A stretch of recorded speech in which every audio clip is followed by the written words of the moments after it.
जाति और अनुसूचित जनजाति विकास निधि योजना आवंटन और वित्तीय संसाधनों का उपयोग विधेयक 2022 पर महत्वपूर्ण डिस्कशन हो रहा है और सरकार हमेशा अपनी पीठ थपथपाती है कि पिछले 50 वर्षों से हम SC/ST के बहबूदी के लिए, उनके हितों के लिए अनेकों योजनाएं चला रहे हैं और उन योजनाओं का अगर सही तरीके से सरकार क्रियान्वित करती तो निश्चित तौर पे इस बिल के लिए कहीं जगह ही नहीं थी।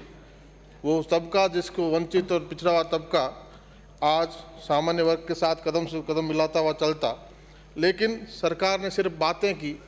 योजनाओं की वित्तीय स्थितियों का आकलन अभी आंकड़ों के माध्यम से हमारे साथियों ने बताया कि जनसंख्या के अनुपात में आप बजट का प्रावधान करने के लिए ये इस बिल में लेके आए हैं, लेकिन जनसंख्या के हिसाब से आप पहले भी इसी तरह से योजनाएं सारी लागू रही हैं और उनका पालन हम सही तरीके से कर पाते तो इस बिल के लिए कोई जगह नहीं थी। आज आप इस बिल को जिस भावना के साथ, जिन उद्देश्यों के साथ लेके आए हैं, लेकिन इन उद्देश्यों की पूर्ति आप जिस बिल के प्रावधान लेके आए उनसे होती नहीं है। इससे अच्छा था कि आपको ये विधेयक लाने से पहले जिन राज्यों में ये विधेयक पहले से है उनका बेहतर अध्ययन किया जाता, दलित वंचित तबकों संगठनों से मिला जाता, जनप्रतिनिधियों की राय को जाना जाता।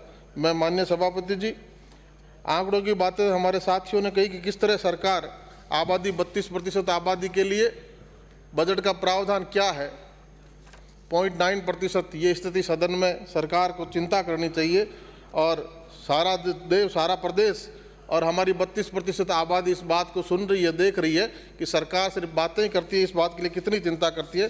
मैं माननीय सभापति जी को सुझाव इस बिल के द्वितीय अध्याय की धारा 3 और 6 योजना आवंटन में देना चाहूँगा।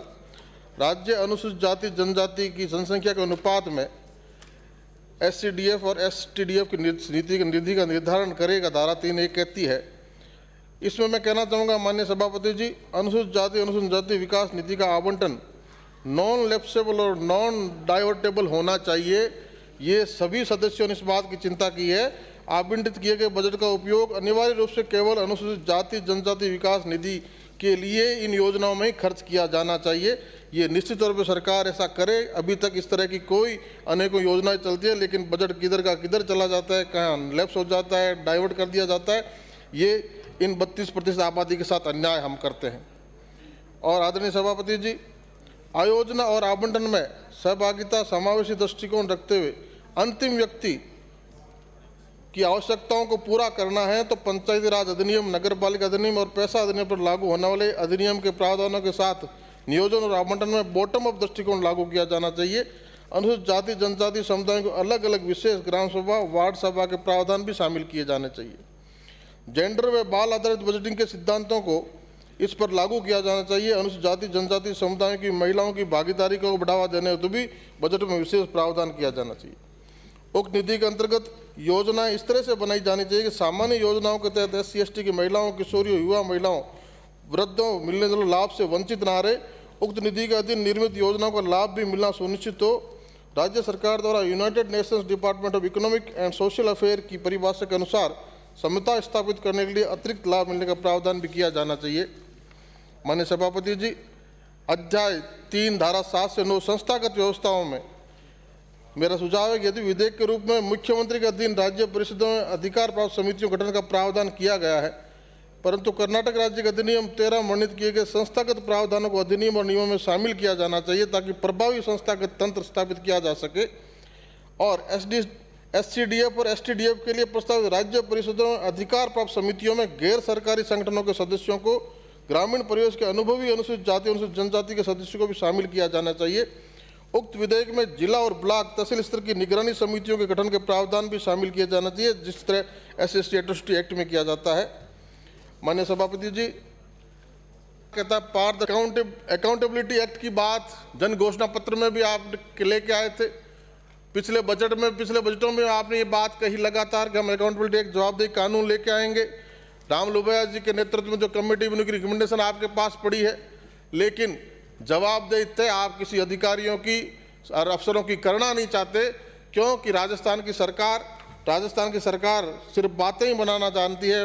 उस पर जिस तरह अभी हमारे मामूली से आने वाले साथियों ने कहा कि चर्चा होनी चाहिए, काम हो नहीं हो उस चर्चा होते हुए दिखना चाहिए, ऐसा आप करना चाह रहे हैं। तो पारदर्शिता में जैसा अभी हमें अनीता बघेल जी ने कहा कि जब तक आप ये कानून लेकर आए हैं, इस कानून में दंडात्मक प्रावधान नहीं होंगे तो बिना दांत और नख का कानून किस काम का है, इसलिए इसमें दंडात्मक प्रावधान भी किए जाने चाहिए। विधेयक में योजना आवंटन और निष्पादन में पारदर्शिता और जवाबदेही को स्पष्ट रूप से वर्णित करने की आवश्यकता है और संबंधित जानकारी व आंकड़े ऑनलाइन और ऑफलाइन फॉर्म के माध्यम से उपलब्ध होना, जैसे जन सूचना पोर्टल में होता है। सामाजिक और सोशल ऑडिट को पारदर्शी और जवाबदेही के तंत्र के रूप में विधेयक में शामिल किया जाना चाहिए। निगरानी सामाजिक लेखा अंकित परीक्षा के अलग से 2-3% बजट का निर्धारण भी किया जाना चाहिए और अधिकारियों की तनख्वाहों में जो बजट खर्च किया जाता है, जैसे बात पहले भी आई, तो उसको इसमें शामिल ना किया जाए। माननीय सभापति जी, इन सारे सुझावों को अगर शामिल करके सरकार इस विधेयक को पुनः लेके आएगी तो निश्चित तौर पे आप जो उद्देश्य में कथन लेके आए हैं उनको सही मूर्त दे पाएंगे। नहीं तो केवल आपकी मंशा 50 सालों से आप जो बातें करते आ रहे हैं और सिर्फ वोट बैंक के रूप में SC/ST के 32% आबादी को इस्तेमाल करते आ रहे हैं, उनका भला नहीं कर पाएंगे। इसलिए मेरा सदन में आपके माध्यम से सरकार से आग्रह है कि इन सभी सुझावों को इसमें शामिल करते हुए इस विधेयक को प्रभावी रूप से दोबारा लेके आए, तब तक जनमत जानने के लिए प्रचारित किया जाए। धन्यवाद। श्री जोगेश्वर